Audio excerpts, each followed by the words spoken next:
Hello and welcome back to my channel. I am Hannah Alexander. As you can see from the title, we're going to talk about Fantastic Beasts Secrets of Dumbledore trailer, so let's just get straight into it.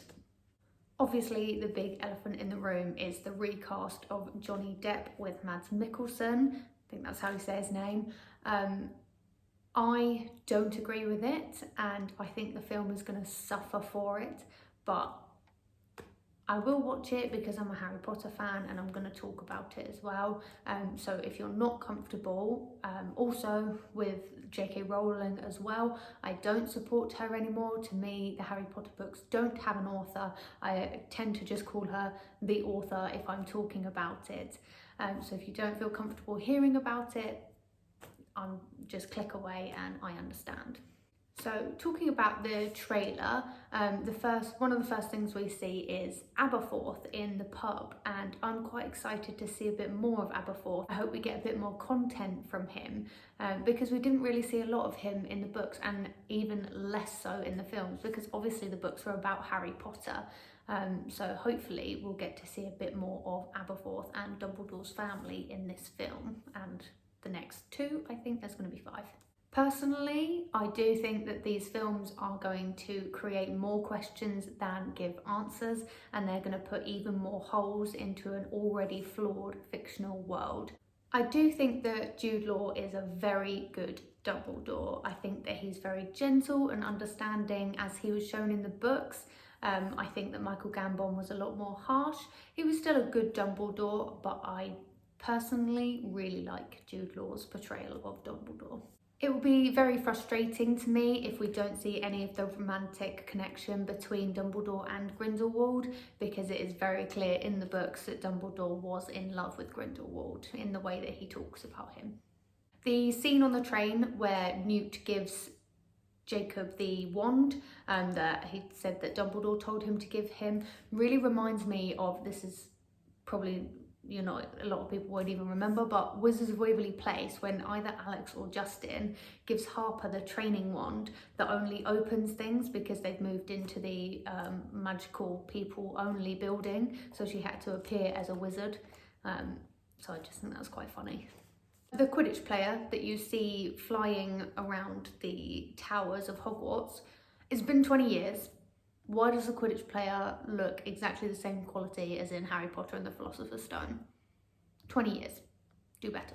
In terms of Mads Mikkelsen as Grindelwald, they haven't even tried to make him look like Johnny Depp's Grindelwald. I don't know if maybe that's on purpose. Perhaps they'll explain it in the film, but I don't know at the moment. It's a bit odd to me. As it's called Fantastic Beasts, the franchise is the Fantastic Beasts franchise. I hope that we see more new creatures in this film than we did in the last one. I know that we saw Newt's menagerie, would you call it? So there was a few, but they were all kind of clumped together and they weren't integrated into the storyline as well as they were in the first one. The only one we saw really throughout the movement of the film was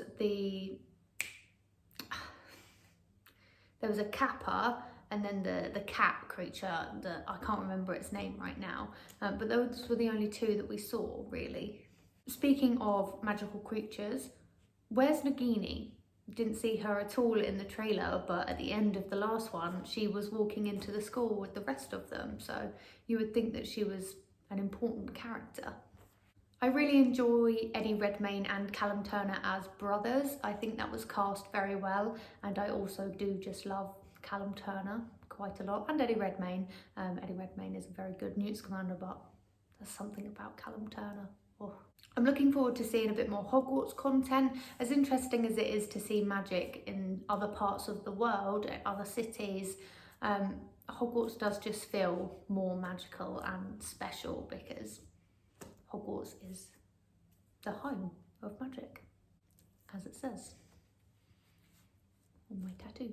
Let's talk about Credence now. Honestly, I don't fucking know. It was so out of the blue in the last film. I have no idea, I have no theories on how he can be a Dumbledore without any of them knowing. Honestly, it was like something out of Pretty Little Liars. That is what it feels like. It was so random. And I've seen the films quite a few times and I can't understand it. I can't understand it. But the fact of the matter is that I will probably enjoy this film a lot because I love Harry Potter. So at the end of the day, I'm gonna love it because it's magic and it's part of the Harry Potter universe. So for me, it's just gonna be something that I enjoy. Thank you for watching. Let me know what you thought of the trailer in the comments. I'd love to hear your opinions. Subscribe for more content about movies. I do love to talk about movies. Follow me on Instagram, it's at selflovehannah. Follow me on TikTok, it's at hannahalexander96. And follow me on Twitch, it's danciestacorn. I'm probably gonna change that soon. Bye.